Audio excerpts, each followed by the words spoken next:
Oh, goodness. Hey, everybody. It's the Mental Health Warriors podcast. And today we are being joined by a full house. We've got Richard, the comeback coach. We've got Janet. We've got Nancy and Garrett and Adam and myself, Ashly.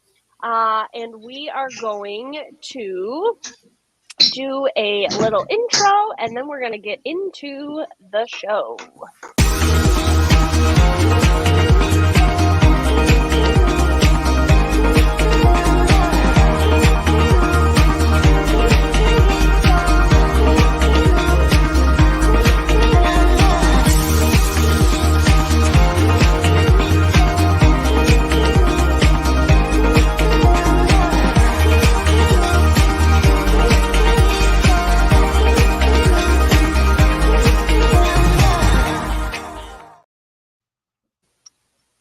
There we go. Welcome back, everybody. So, what's going on today, Adam? What's our topic? Well, firstly, ladies and gentlemen, I'm not locked up. I may look like I am, but I'm not. I'm very much in my own home. So I've got these two trying to say something, but it's all right. I love them. Tonight, we're going to be discussing PTSD versus CPTSD through trauma. Now, I know Nancy did a live and a post about this earlier today, and I would love to know her experience when it comes to trauma, when it comes to this particular area. Well, I'm on a plane right now, so I'm going to do my best. The timing of my life is always something that I've learned to accept. I think one of the biggest challenges of my life was trying to force my recovery, to force myself to get better, which led to a lot of shame around the trauma that I'd already lived in my life. Layers and layers and layers of trauma. I mean, everything from physical, emotional, financial, spiritual abuse, the loss of a child. It was just layers and layers and layers of, oh, it's not that bad. Everybody goes through something, to an understanding that what I was feeling was extreme. And that the more that I pretended to be normal, the less that I was able to be me. And it was through a lot of wonderful love and support that I was able to find people that would help me on my journey. And my journey was with so many interesting healing modalities. I mean, I would go and see shamanic healers. I would go and see people that specialized in Reiki. I would see counselors that specialized in different types of counseling that was other than psychology. It was understanding my thoughts, being able to regulate my emotions so that when something happened in my life, I wouldn't snap and lose control over, like, I mean, there's that, what's that saying? You don't cry over spilled milk. And because I was reacting in a way over small things that would either be a burst of anger or shaking uncontrollably while hiding it at the same time. And I remember when I went to see one counselor, and he was looking through my list of feelings and emotions, and he said to me, I don't see on here where you served. I don't understand, right? And he's like, well, you served overseas somewhere. Where did you serve? And I said, I never served overseas. And then I began to realize that what was happening to me was more of a reflection of being in a combative life. Like it was like having tours and tours and tours of being overseas. So overcoming it was just a day by day experience. Took probably about 12 years.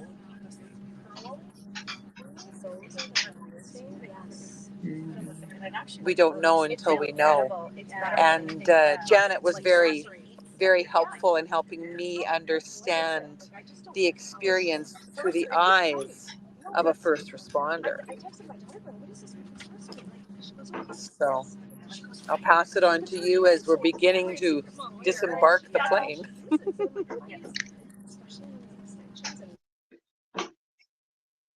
Ashly? I have to unmute myself. I like how you said that, Nancy, as far as like we just don't know until we know. I feel like a little bit, and I've shared this before on an earlier episode of the podcast, but just like my experience with some of those PTSD symptoms came after a traumatic illness and after a traumatic event, if you will, that was that near-death experience.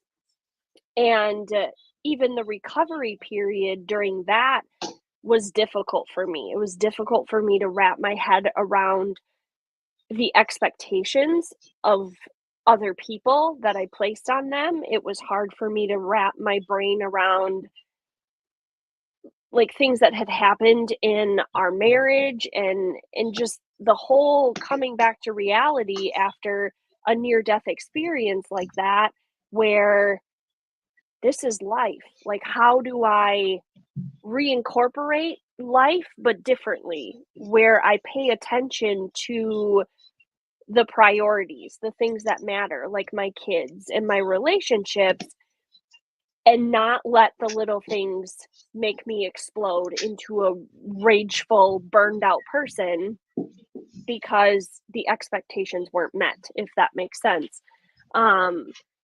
But for me, I had to turn to my faith and a friend within the church at that time to help me wrap my brain around some of the things that were happening and almost give me like a faith-based reality check, if you will.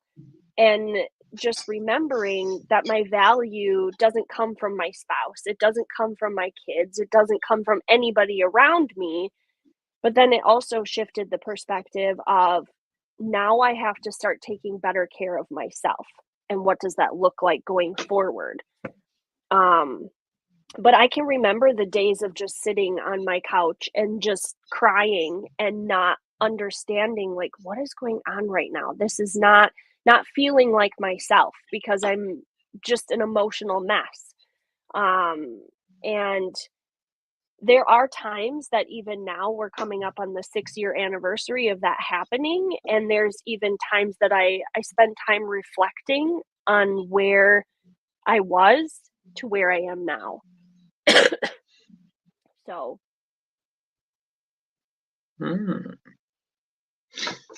Richard? I'm just grateful to be here with you legends. I'm so grateful to be here. I'm a different kind of dude. And Nancy has me on the show.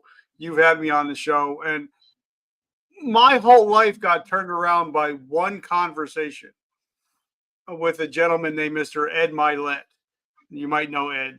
And I've come back from drug addiction, alcoholism, homelessness, PTSD, blindness. And the one thing out of that whole conversation that transformed me from today, I decide from having post-traumatic stress to post-traumatic growth, Ed told me, Rich, nothing has ever happened to you. Everything has happened for you. And everything is a teachable moment. Your mess has now become your message. And from that moment on, my whole life has changed. So I might be a little bit different than most people. I talk more about the post-traumatic growth than I talk about the post-traumatic stress disorder. So wherever you guys want to go, whatever you want to talk about, I'm just grateful to be in the room with these legends. Legends and me. And he is on house arrest, guys. He didn't say that, but he's on house arrest. Just saying. So here we go. Right, well, we've got two newcomers, so I want to kickstart with Garrett.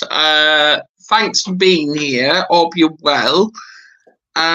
What's your view? Like, what's your experience when it comes to these two topics? Yeah, so thanks very much for having me. I'm grateful to be here, and I love having conversations about this or mental health or addiction in general, just because I think that's the best way that we can break the stigma and overcome it. The more we can normalize conversations about the human experience and ways that suffering and struggling shows up, the more permission we give to other individuals to investigate that or find the tools and resources in their own life. So for that, thank you so much for the messages that you put out there and for this work that you're doing. I understand trauma, and let me first say I'm not a clinician. This isn't a PhD definition. This isn't the Webster's definition. But my basic understanding of what trauma is, as it shows up in our life, it's a experience or an event that happens that creates a fundamental change in our values, beliefs, or understanding of the world or our place in it. So, for example, if somebody is in a car accident and it's a horrific experience, and maybe they lose a loved one that was next to them. Their entire life up until that point, they lived in a world where generally you could get in a car, you could drive around, you could travel, and you don't have to worry about, in an instance, a horrific experience happening. Where somebody who was the victim of an assault at some, their life and their perspective up until that point was, you can generally trust those people that are around you. You can generally feel safe in your environment and where you go. And then after this event or this circumstance happens, they now live in a world where a fundamental value or belief or understanding has been shattered. And I believe, or my experience is, the trauma comes from the inability to reconcile this world that I once lived in to this new world that I'm living in. And that can cause that's where these feelings of shame come from if we're responding or reacting in a way that's not familiar to us, because now we're trying to find our way in this new environment, this new world, this new life experience. And if we're not showing up the way that we think that we should, or the way that we're expected to, then that can create feelings of shame that we're not showing up the way that we want to. And it can create more isolation and kind of be a compounding situation as we're experiencing this, the shame, the confusion with how we're responding to things now that maybe we responded differently in the past. And I think, and as that plays out, it can just kind of continue to compound. So one thing I didn't mention, and this comes back to Richard's points, my understanding of a traumatic experience, one that makes a fundamental change in your values, beliefs, or understanding, it's not necessarily a good thing or a bad thing. That, contextually, I'm not saying that it's good or bad. And it's really the way that somebody processes it or the results that they have in the aftermath that defines whether it's a good or a bad thing. We look at post-traumatic growth. It's still something that occurs or happens, a growth or a positive change that happens after a traumatic experience or event, but it's a fundamental change of values, beliefs, and understanding that creates a net good impact in somebody's life. Whereas, instead of the negative symptoms of it that people deal with. And one of the things that I found generally is that it's unfortunate, speaking with a lot of people in the field. So I present a lot of addiction recovery conferences, and I talk with mental health professionals. And a lot of times when I bring up the term post-traumatic growth, I'll say, hey, let me see a show of hands. How many people are familiar with post-traumatic growth? And unfortunately, not every hand goes up. So we have these clinicians and these professionals that are working with people, trying to help them deal with the effects of their traumatic experiences. And they don't even realize that there's another side to the same coin, that a traumatic experience can also be the catalyst for positive change or positive growth. Absolutely. And that's why I've learned that it's not always a mental health breakdown, but it's a mental health breakthrough. Yes. Yeah. And yeah, I recently learned that myself. So yeah. So thanks for all you're doing. And Janet, welcome. I had to find where to press it. So, yeah, I'm great. Thanks for the messages and reminding me that I'm on here today. I was on another call and whoops, I better jump off. But like Richard and Garrett here, both made good points, and the growth is there. The thing is we're not taught there is growth. And it's that awareness. And that's what led me to do what I do. I'm retired from the Royal Canadian Mounted Police, where I was an emergency police dispatcher, diagnosed with PTSD in 2003 before anybody was even talking about police officers, or never mind dispatchers, ever having experienced that. But the result came, and Garrett talked about a car accident. We were in a bad car accident, but it was the fourth time in 10 years. And I had physical illnesses and breakdowns and stuff. And there's that book, What Your Body Keeps Score. And what I try and tell people is that, you know what, recognize and look at what your body is going through. Because when I was going through a bad place and finally went and saw a psychologist when I found a good one, because they're not all the ones you need to work with, is that she diagnosed me with PTSD for my job.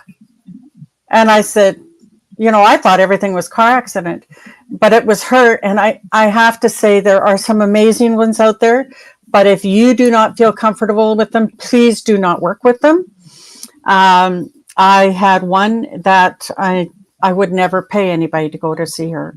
So we have to recognize, and unfortunately, we have to do it or talk to people outside sometimes, because when, like all of us here, there's something happened to take us to that place. And I know that in the notes it was complex PTSD or PTSD. It's now more commonly called PTSI, right? Injury. I really don't understand the complex one. And so my incident never happened from one thing. It was a buildup of all of these calls that I took that I buried inside me. And it took after that car accident for me to sit in my you-know-what, because I couldn't physically be busy and keep all that down. And it all bubbled up, and it was like, what's happening to me? Because as I was raising grandchildren, I was working full-time as a dispatcher, I was doing all of these things, busy. But when you stop and you're not, then everything explodes, and you have no ability to push it back down. And that's my experience, and that led me to what I do now. And when my psychologist, and I, like I said, I had a fabulous one, and she worked with me. We worked for 6 months, and she did amazing things, gave me amazing tools. And then she said, you don't have to work with me anymore. And I go, oh, now what? Because this person has carried me and helped me and worked with me. I'm a new person. Where do I go now? Who am I now that I have worked through that trauma that she helped me with? Because like any change in our life, we are a different person. So we have to rebuild that part of us. And that's where I see people not recovering and going to post-traumatic growth, is that they're not continuing that movement. And Garrett knows that I did, and I'm sure he did, lots of different trainings. And that's how we met in one of those trainings, is that I had to keep moving forward, because I knew if I didn't keep moving forward and learning new tools, I would slip back into that dark place. And that's why we have to surround ourselves with people like you guys that are talking about, look, it's possible. It's possible to move away from that darkness. It's possible to, put boundaries around ourselves to keep us safe. But that doesn't mean that we can't have a life. And one of the things that I found was that I had lost after the trip. I didn't even know I had quit laughing. I wasn't even having fun anymore. I didn't know that until after I started the treatment. So, it's now, you guys, I take every chance I can to have fun and try and help other people recognize, you know what, we can be childlike. I'll go for a walk and swing on a swing. We have that ability to recreate our lives and surround ourselves with people that support. And that's why programs like this, Adam and Ashly and Richard, are so important. Yeah. This is why my partner won't take me into a toy shop around Christmas. She won't. You just have to, don't you? You have to. Yes, you're the one, Adam, that winds every toy up and walks away, and then all of them are clanging around. You know what? I'm going to tell you. I'm just going to go off topic briefly about this. It was our eldest's first birthday. It was coming up to his first birthday, and we went to the Toys R Us, and it was a big Toys R Us. And this was when I was getting on with Kerry's parents. Well, you said that, but anyway, obviously, Kerry, her mum, and Lucas, who was literally strolling around, he was literally anything he touched, he got. I think we spent over £500 that day just on toys, which he wanted. And there were 15 aisles, 15, and they finished what they were doing. They were at the till and all that, and they actually rang saying, "Where are you and my dad?" And that's what Kerry said to me. I'm like, "Oh, we're just on aisle 3." I'm just on aisle 3, pressing all the try-me buttons. You just have to, don't you? You just have to do it. Sense of humour, what do you expect? Well, you got to be silly. Silly once in a while. You have to. Okay. Yeah, you have to. Okay. Well, I think that once for adults, it's almost like that permission has been given away, taken away to enjoy your life. Take those magic moments. Like one of the most memorable moment about my husband and I is that the kids were away and we had just moved to a new location, transferred, and we went to a movie and we came out of the movie and I said, "Oh, that one looks good." He says, "Okay, let's go." And we went into the other movie. Like some people would say, you can't do 2 movies at once. Well, why not? Exactly. What's wrong with that? Exactly, and that's it.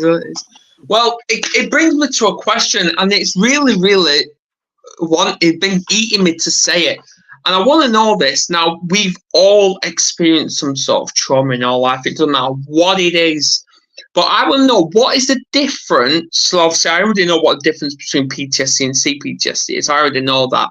But what is the difference between someone that, for example, is being traumatized through substance abuse or alcohol misuse compared to like a child falling off a bike? Because that can be traumatizing as well. I'll chime in here if I can. I think it comes to a deviation from our natural state or our authentic self. I mean, whatever vocabulary you want to use, but something that we experience that takes us more away from who we truly are. So if it's that child that was free will and loving and just, adventurous, and then all of a sudden they experience something that created fear, and now there's fear standing between them and something that they want to do, that can be an experience. Or somebody who's dealing with long-term substance use disorder and they're continuing to numb and continuing to hide a part of themselves. So I think whether somebody experienced trauma or not before they started engaging with substances, the lifestyle of somebody in active addiction itself is traumatic. And I think that's because we continue to, there's the shame that bubbles up. There's things that we're trying to hide. There's things that continue to separate us from that natural state of that person that we naturally are inside. Absolutely. Yeah, I totally agree. And because obviously, for people that don't know me, I'm in recovery myself from alcohol addiction. Obviously, yeah, fair enough. I'm celebrating 5 months sober today, which I think is fucking awesome. But and I'm glad you mentioned it, Garrett, because all my life I lived in fear, and part of me still does. Fear of like judgment, or fear of staying confident in case I relapse, because there's always that risk. Yeah. I have something when I can. I listened to a podcast, and actually that he was just speaker on the one I came over from, and he said something really profound that, and it was profound to me. It might not be to somebody else, but he says there is no addiction without trauma. Yeah, I agree. So childhood and bike and that, it's like my daughter was a horseback rider, and they'd fall off or she got injured, and it wasn't me going, and I think it's part of my background. I don't panic because that's my training, right? So I go over and I say, you'll do anything for attention. Now, if I was all over her and crying and upset, that gives her a different impact, like a blueprint for her. But it just gives us that, it's okay. You can get up. I'm here for you. And I think that we have to learn more about that. I try anyways not to do that, but it's even as a young mother, I did what I learned to do. And, some stuff is more moral trauma, right? When you say, Garrett, like there is so much moral trauma, like you're a bad person because you did that. So that, when you don't realize you've done something wrong, but you've already been told you're bad about it, that imprints on you and is hard to release. Yeah, absolutely. What do you think, Nancy? Because I know you're literally traveling wherever you're going. I think that what I just proved, getting from the plane to here, I bought cookies on the way because I saw Cookies by George, and there was a Minnie Mouse lunchbox that caught my attention, and I bought it. So I bought it for my granddaughter and me. She's only 4 months, so it's mine for a while. And it simply says, "This girl can." Right? And like it's those things that we do, like Janet said, to celebrate the day. Not the day that we made it through, but the day that is just such a blessing. Like every day is a blessing, and being able to come from a place where you would open up my eyes and be like, great. And that's what I do. Because I would open up my eyes and curse. That's what I do. That's what I do, because every day I wake up and every day is a victory for me because I'm not picking up a drink. That's a victory to me. Well, it's about understanding where your mindset is, without being in a space that, like for me, I used to wake up and not want to be here. Yes. I would wake up in a space and wish that I was on the other side where my daughter was, while knowing that I wanted to be here for my sons. So I think that's where the complex comes in. It's that torn between wanting to be here for the children who are alive and wanting to be somewhere else for the child that is not here, while living in a battered relationship with a man who I don't want to be with. So if that can explain to anybody what complex is, for me, yeah. And here I am in the wind. So, yay, it's cold in so Edmonton. basically, what the heck, Janet? It was blue when I flew. So is this complex then? Is this complex for me because there's been days, obviously I don't feel that anymore, but there's been days when I've wanted to end it. I've wanted to commit suicide. I've even attempted it because I wanted to end the pain, end the fear, and I felt useless and unloved and unsupported.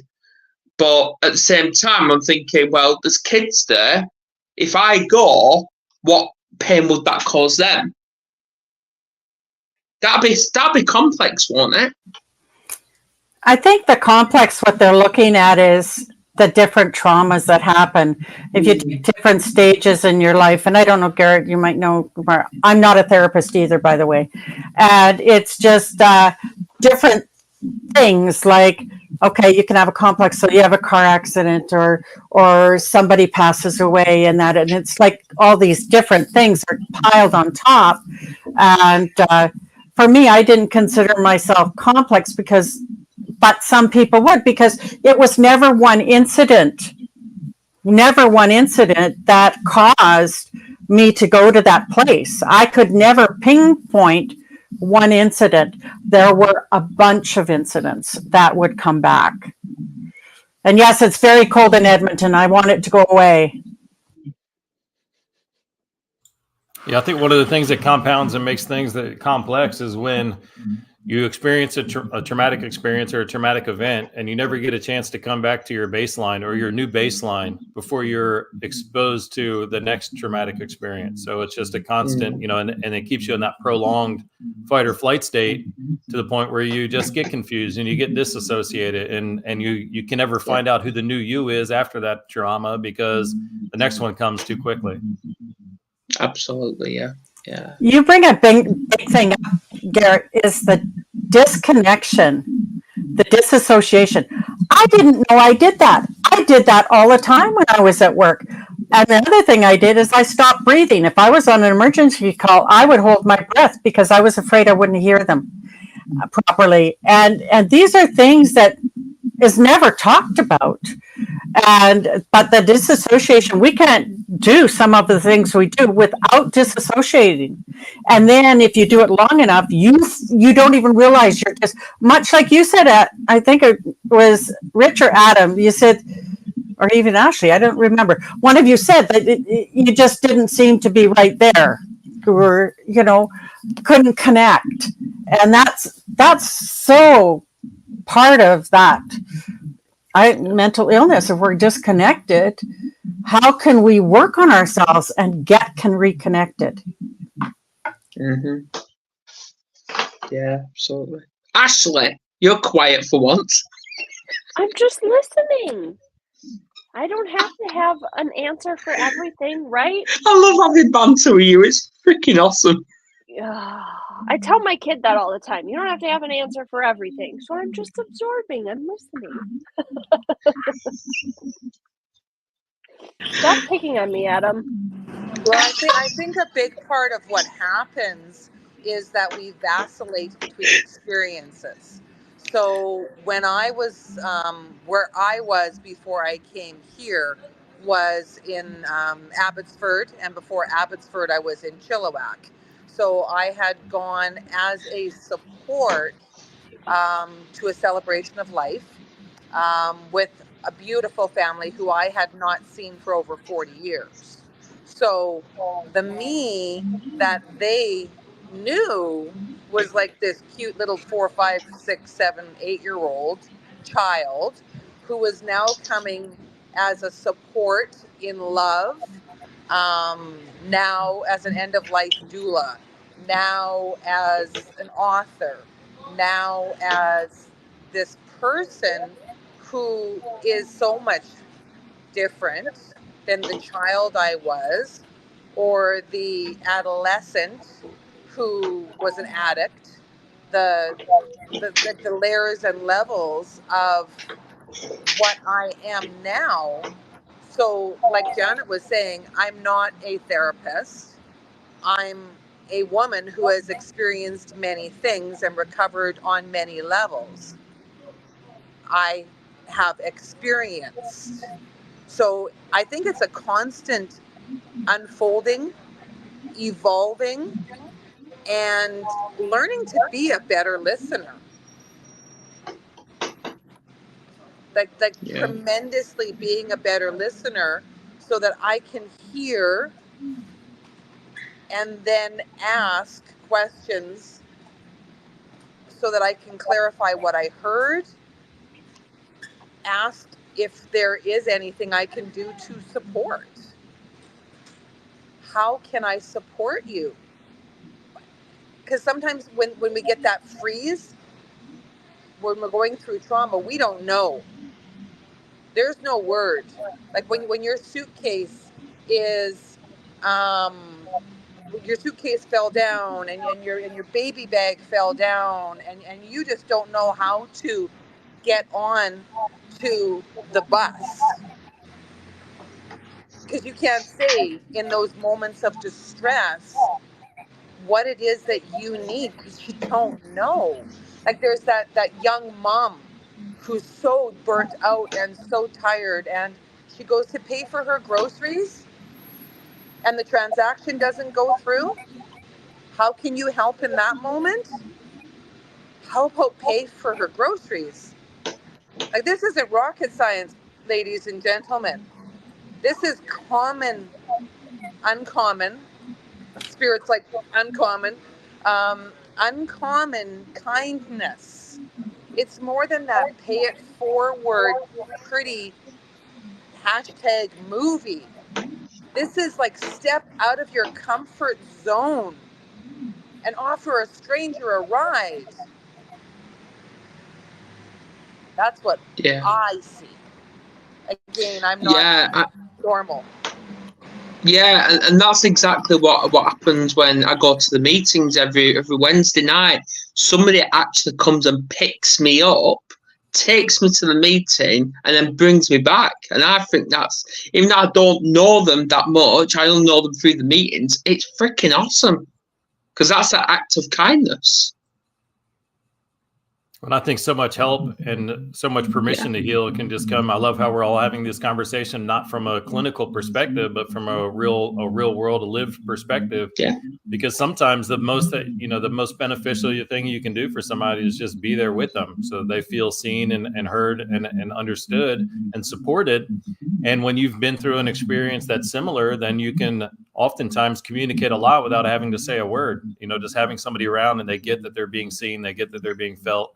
And there doesn't need to be a conversation that takes place to provide that support and that permission to heal. And I think a lot of times, like you said, Garrett, just being there. But a lot of times I heard recently from one of my pastors during a women's retreat, she said a lot of times we don't want to be in somebody else's uncomfortable because it makes us uncomfortable. So we don't know how to be in those moments with people when they're uncomfortable. But it's just being present and just offering like that touch. Or, especially if they've lost a loved one in a traumatic accident, just letting them cry, letting them scream, letting them do what they need to do to release what they have to release. And you don't have to do anything. You don't have to say anything because you're just there. So that makes a huge difference. But I think too, like when we all go through something in a traumatic state or through a specific situation, if the people that are closest to us or people that know us within our circle, they haven't necessarily gone through it, or we attempt to talk to them, sometimes I think they view us as that broken person yet, even when we've moved forward or we've moved beyond that. But they have us in their lens of, well, you're that snotty teenager, and you like, they just view us as the old us versus the new us. And that makes it difficult for us sometimes to continue moving forward in either that particular relationship, or it almost re-triggers us into, well, if they view me that way, maybe I still am. Maybe I haven't come as far as what I thought I did. I'm glad you mentioned that, because for people that know about Alcoholics Anonymous, they've got the 12-step program, and I'm currently doing step 4, which is you basically writing a list of everyone that you've done wrong or they've done you wrong. So it's that list of resentment, and you're listing why you resent them. And I've actually named a few people who I really resent. But what I'm going to do is, when I get to a further step, I'm actually going to reach out to these people and apologize for doing them wrong. And then I'm going to leave it up to them whether they want to forgive me or whether they want to walk away. Because at the end of the day, whatever happens, I've done my part. And to me, now it's just water under the bridge. They can take it or leave it. That's up to them. But that's the whole point of recovery. Adam, can I make a suggestion? Yes. Okay, so, and this is coming from somebody I gave a talk at, and she came back and gave me feedback. I've got a sheet that I hand out, and it's a gratitude sheet. And it's a thank you. You take cards. It's a 31 days, and you get 31 cards. You write on it what you're grateful for, to who you're grateful for, and then you tick off. And you handwrite them and you mail them. And what she did, she thanked them because she had been an alcoholic, and she said there was so many things. She was mad at people, or they were mad at her and stuff. So she came to it and she wrote it. Thank you for the lesson. I've grown from this and where I am now. So thank you, because I may not have got there. However, whatever words come to you. But it wasn't from being in a wrong place. It's just I was going through this, or however it comes.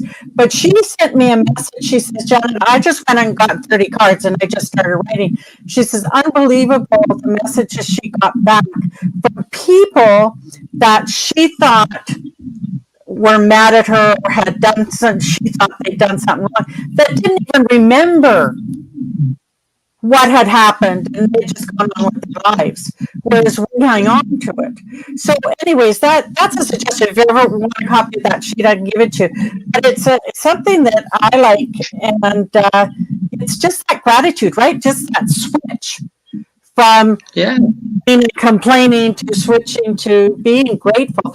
Like you said, when you open your eyes in the morning, you're happy to be here, but that wasn't always the case, right? Mm-hmm. So anyways, just no, thanks for that. I'm open to anything. I really am. Yeah. Anything else?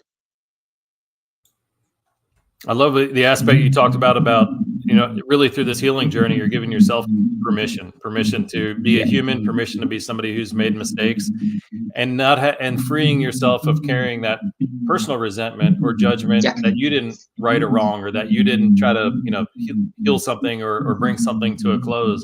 Because there's so many things. I mean, I've carried so many things in my life where it's something that I've done in the past. There's nothing I can do to change it, but it's like I don't close that tab, that window on the computer. I don't close that tab, and it continues to take some of my conscious space or be an awareness that affects me in ways that I may or may not be fully absolutely familiar with. Absolutely.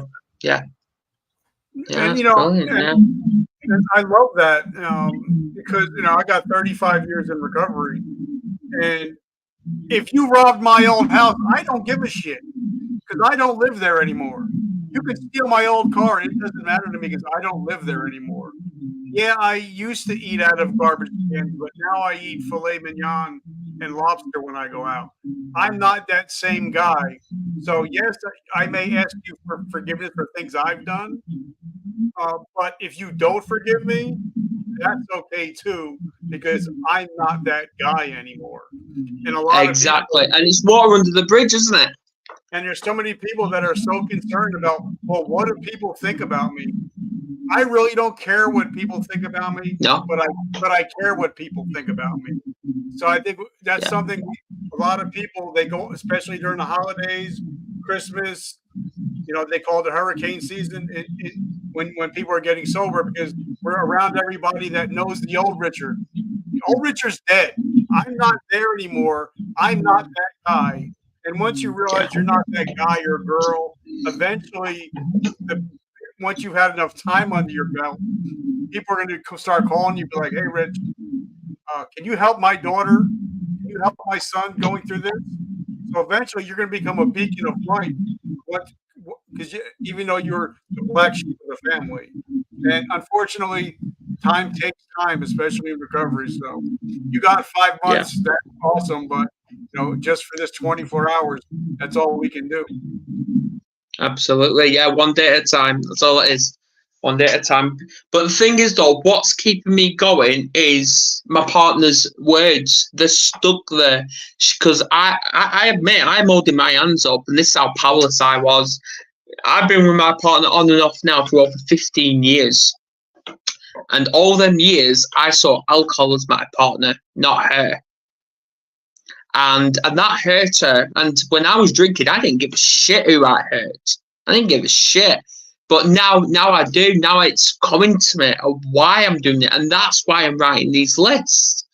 And what stick to me is the fact that she actually said, if you pick up another drink again, I'm not going to say anything. I'm going to wait until you pass out. And then I'm going to pack my bags, pack the kids' bags, and leave and block you on all social media. And that's it. I've lost them. And that's stuck with me. And that's why I'm staying sober. Because this is my last chance.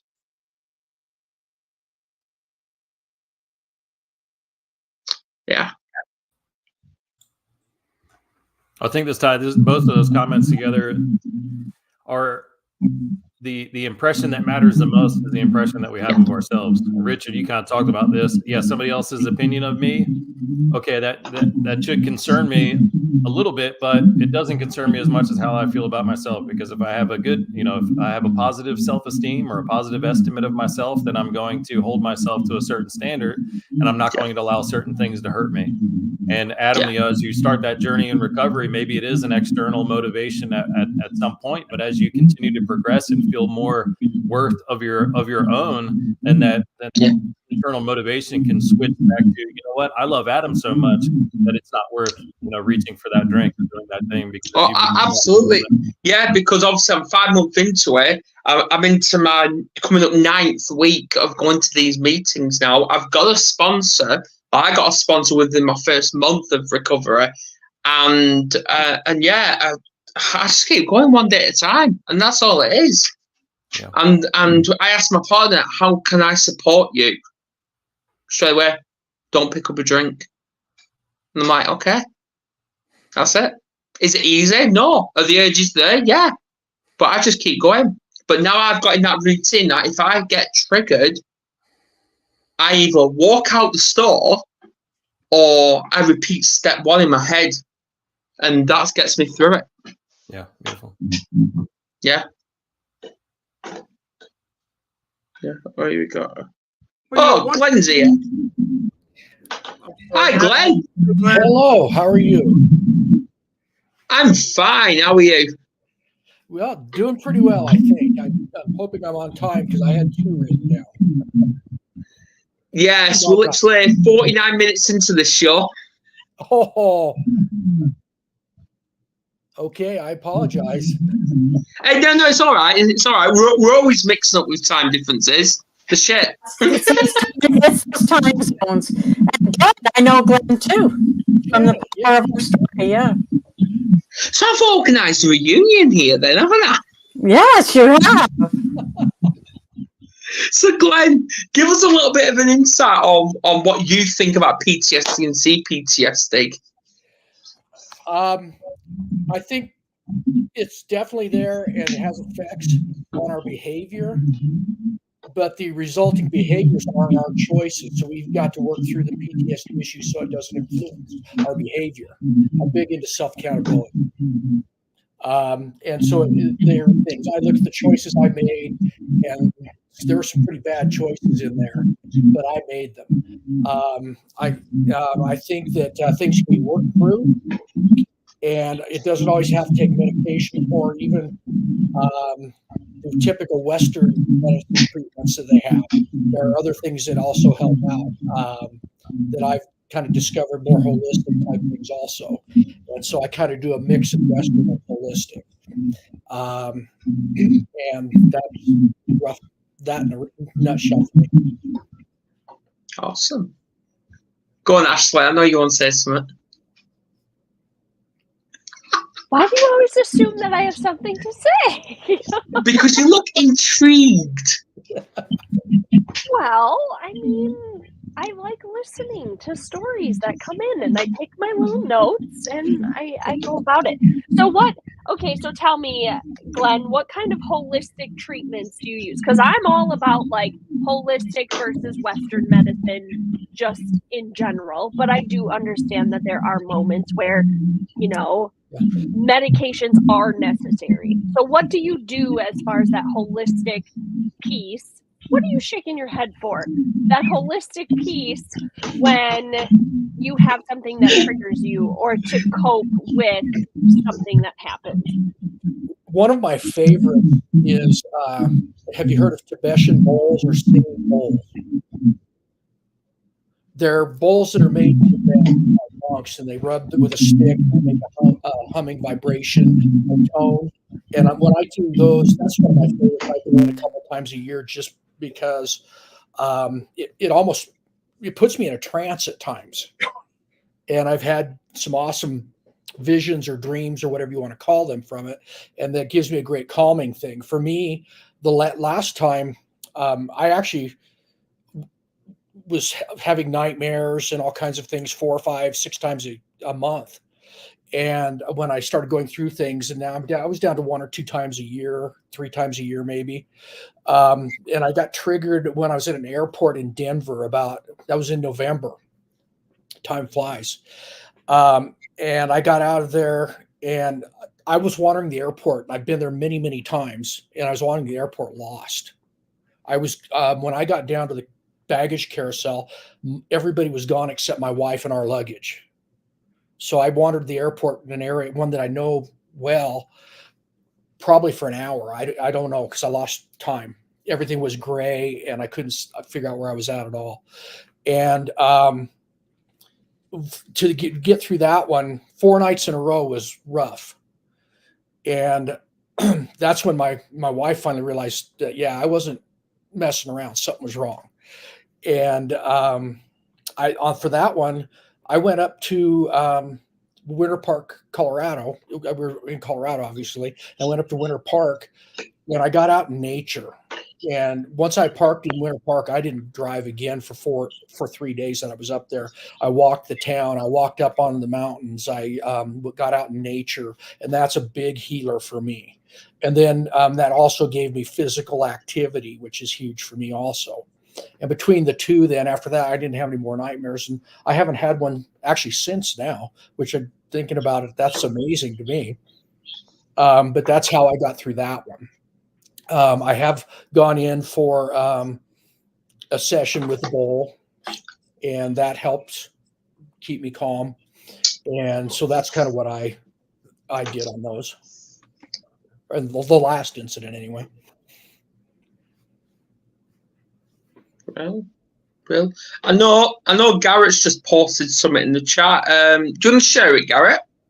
Yeah, certainly. For one, Glenn, I love the sound bowls. I run an addiction recovery residence, and we've got 8 guys in the house, and I'm trying to encourage one of my guys to go get certified to do a sound bath so that we can start holding them in the house.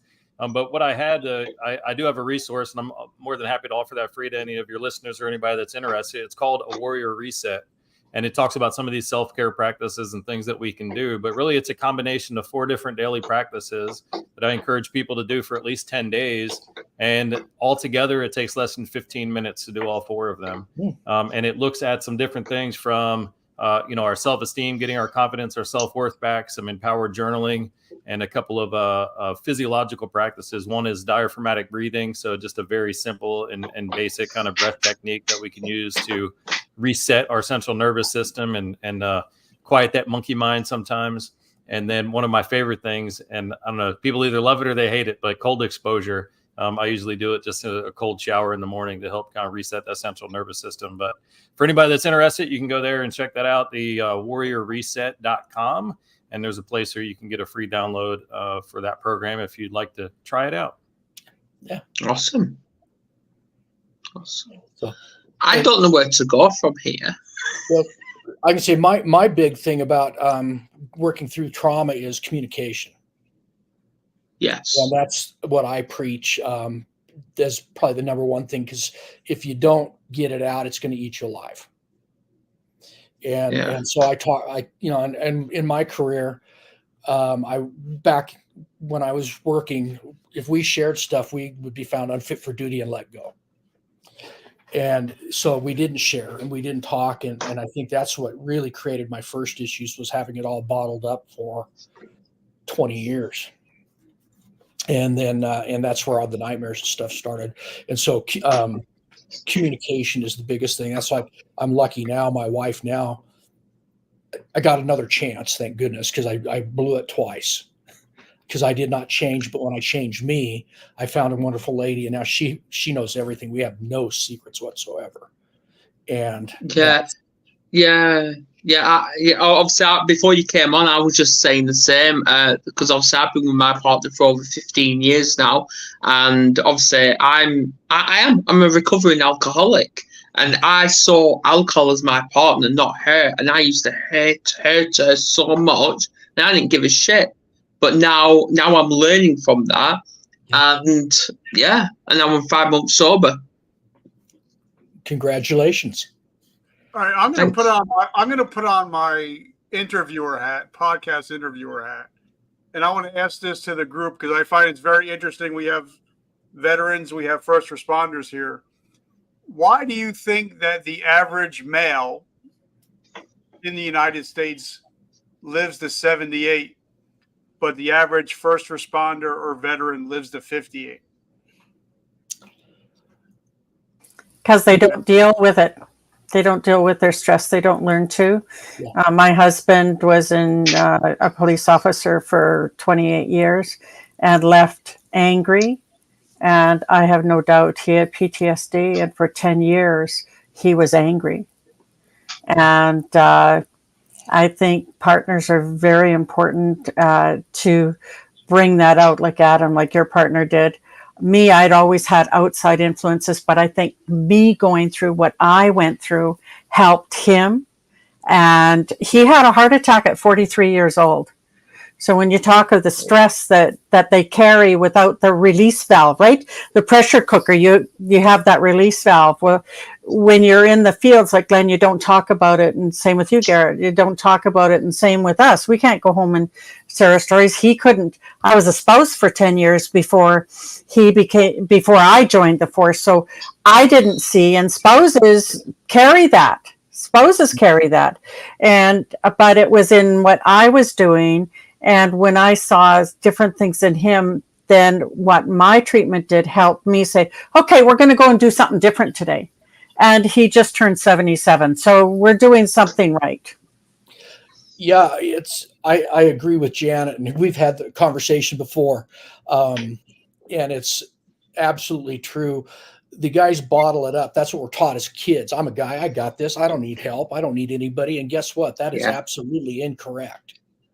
We all need something, and we need to talk about it. And by not talking about it, officers and military veterans, especially those that have seen combat, see things that the normal mind and normal people can't even imagine and don't want to. And that stress builds and builds and builds, and there's no outlet.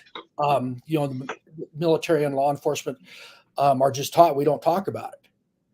In fact, I remember going to the police academy. One of the things, they brought our spouses in and they said, guys and gals, you're going to see things that you aren't going to be able to share. They're going to be too gruesome. You're going to see things that you can't talk about because it's ongoing investigation, but keep communication up with your spouse so you don't get divorced. And they started with the divorce rates really high. And we all walked out of there after 4 hours going, it took me 25 years and I came up with the and. They don't give you tools. They tell you things, but they don't give you the tools. Yeah, absolutely. They don't. And that's one of the problems is there's no tools. There's no ways of coping with things. And the way most officers turn is alcohol or, I don't know how many guys, I've had a couple of friends have committed suicide. I've had a couple of friends that have died young, unexpectedly, and it's because of eating this for so many years, and that's the big difference there, I think, in the lifespan. And this is the question I've got. This is the question I've got, and this is to both men and women. Is when we are at our most vulnerable, or women at the most vulnerable, when women want to socialize and get some off the chest, they meet, whether it's for a cup of coffee or whether it's in the park, whatever. But when men want to talk about their feelings, pub straight away. Have to be the pub. They don't go for a cup of coffee or anything like that. Has to be the pub. Why is that? That's a good question, because I look at it and I don't keep in touch with many officers that I work with. I'm out of 26 years, maybe 3. Yeah. And I have to initiate the contact. Right. I always, every time. And, my wife and I had this conversation a couple of weeks ago. If we want anything to happen, we're the ones that have to go out and initiate it. And that's not always what we want to do. Exactly. So I don't know if it's a guy thing but I think it is. Yeah. Have big groups of guys and they go play pool and they do their thing. And, I actually restarted one now, and we go sit down and have a beer and smoke a cigar once a month. And there's about 6 or 7 of us. And so we just kind of talk and socialize in that. But I'm finding out again that if I don't initiate it, it's not happening. Yeah. Well, like we talked about last week, I can go out with 8 or 10 of my guys and we can go watch a football game or whatever. And I'll get home and my wife will be like, "So what'd you guys talk about?" And we're like, "I don't know. Joe, so-and-so is getting through a divorce. Did you guys talk about it?" I don't know. I can tell you what happened in the game. I can tell you the score. But as far as what we talked about absolutely nothing. Well, that's like with my husband. I'll say, "What are you thinking?" Nothing. What did you went somewhere. But one thing I want to bring up, Glenn, you mentioned about your wife too. Having been a spouse first and then worked for the force, it's a little more of a unique thing. But for the longest time, and it's just recently done a shift in the last couple of years, it was me with my girlfriends and stuff like that. And then I had a lot of single girlfriends, and my husband was always the one who would go fix something for him and that. But in the last few years, we started meeting. I've met spouses with their husbands that want to, and we're starting to go out as couples again and enjoying time. But the strangest thing is that this one couple, her and I met in the spousal page. We just found out after years, last year, that our husbands were actually in the same troop. Wow. But it was a special troop. Like the RCMP was, you couldn't get married for the first 5 years in the Royal Canadian Mounted Police. And then in 1973, they decided that they'd bring in the married members and train them for 3 months and put them in the airports for security. Well, they found 2 years later that these guys were doing okay, so they could go back for another 3 months to train and then wear the red serge. So they had done all the academic stuff in the first 3 months, so the second 3 months were all physical stuff because they'd been policing for 2 years. But the thing was, they were different troops. So if you train with somebody for 6 months and you're there rooming and everything, you know each other inside and out. But these guys were married members. They'd go in for 3 months. They'd go back to their families, and we went to different provinces and stuff. So it was the second time in what they call the reversion crew, when they became regular members. And so that's why. And Bob is a B, and Les is a W. So they're bedmates or troop mates who they marched beside, who they slept beside, everything. So they didn't get to know all the letters. So they were in 2 different places. One was in front row, one back. So it's been really an enjoyable time for us as couples now. And I think that's what's missing. And we'll be married 53 years, which is not common in those things. But I think that, it's worked, but it's also because when I joined, he saw a different world as well. And so did I. See, that's a lot different than here in the U.S. We all went to the academy, but we were all from different departments, different cities, and we didn't stay at the academy. We went home at night. If we could, if they were from out of town, then they stayed at the academy. And then once we graduated, and after, man, I don't even remember now, 5-6 months or something, everybody went their own way, and we very rarely saw each other after that. And I know in the police department with couples things, I never saw that happen, other than Christmas and one of the big holidays we'd get together, and usually that was by shift, not by, and the department would have a family gathering for Christmas and Easter and things like that, but it was like 2-3 times a year. That's it. So, and I agree that the spouse has got to be included. And if they don't know what's going on, and they know what's going on, they know something is going on when you're going through PTSD. We think nothing's happening, but we change. And I agree, because like even my wife, she'll be like, "Listen, dumbass, you need to get to a meeting. You're acting stupid." And she'll be like, "All right, you're going to the meeting, right?" Yeah. You're going to the meeting, right? Yes. So it's good to have that person that can call you on your bullshit and say, "All right, you're acting stupid. You need to go to a meeting, or you need to go to therapy or something like that." Sometimes we need that person that's not only going to hug us at night, but also is going to kick her ass out the door to go get some help. Yeah, I my first time I went to therapy, I set it up on my own outside the department because I didn't want anybody to know, because they would have used that against me. Yeah. And so I just went out and took care of it myself when I finally realized that I was having some problems. But it took me a lot of years to realize I was having some problems. And that's exactly the problem I had, because obviously I went 92 days sober, but that was on willpower. And if I didn't ring AA when I did, even they said over the phone, "If you did not make this phone call tonight, you'd be drinking today." Yeah. Because willpower runs out. Yeah. I've gone through to AA meetings with a family member, a couple, and over the years. They're really good, these meetings. Really good. Powerful. Yes. Powerful. Yeah. Yeah, I've been going 8 weeks now. So yeah. And right, well, down to obviously like the support system. I know we're over time, but it boils down to the support system. Like, so my husband was never in the military. We have a son that's in the military, but even things that I notice as a spouse, and it's paying attention to the cues of, you seem a little off today. You seem really overwhelmed. Or when you can look at them and you can see just the stress in their face.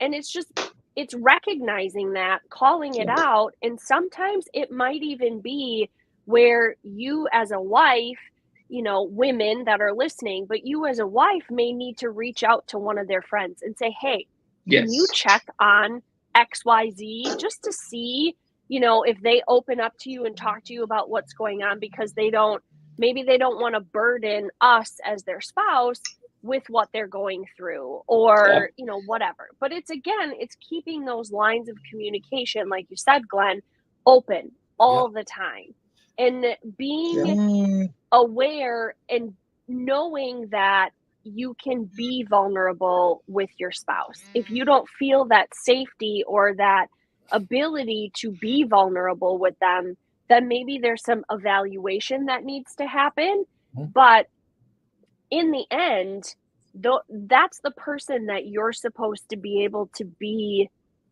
your most vulnerable with. that you feel safe with them, that they can see you're ugly and still be there to support you and to pick you back up and know, like, hey, I still love you. What are we going to do moving forward to continue getting you through this? So that's huge, is having the support system. Huge. And then making yourself vulnerable is huge, because most guys especially see that as a weakness, and it is not. Absolutely. Yeah. Well, I think we should wrap up. Glenn, would you like to come back next week? Because obviously the time difference was messed up.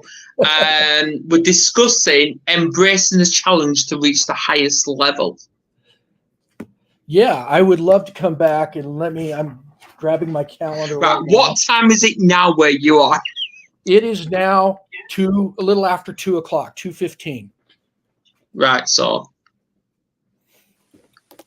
I'm 7 hours ahead of you. You're same time zone as me, Glenn. Okay, so it'd be it'd be 1 o'clock your time. 1 o'clock. And that's not 2. 1. That's on next Friday, the 7th. Yes. Okay, I'm penciling you in 1 o'clock. Yeah, it's 1 o'clock, not 2. I am not here next week. No, you're not. No, you're skiving. I'm traveling, and it's my anniversary next week. Oh, is it? It is. How does it go? Anniversary. Really? Because I'm amazing.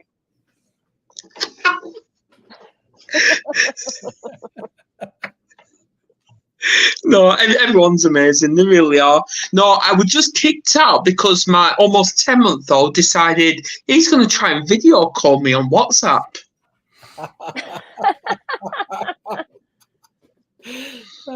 Yeah. Well, over the next week, I'm going to try and get the laptop fixed because I'm sick of being robotic and getting bullied by Ashly. I love you, Adam. See, there you go. There you go. She's quiet. Well, I'm going to wrap up and yeah. Right, that's it. But with kids, yeah, you got to laugh. You have to. You have to. I've got 3 of them at home. Thanks, Adam. Yeah. I appreciate You're welcome. being here. And it was nice to see Glenn and Nance. Yeah, well, you're welcome back anytime. You're welcome back anytime. Any of you are. Thanks.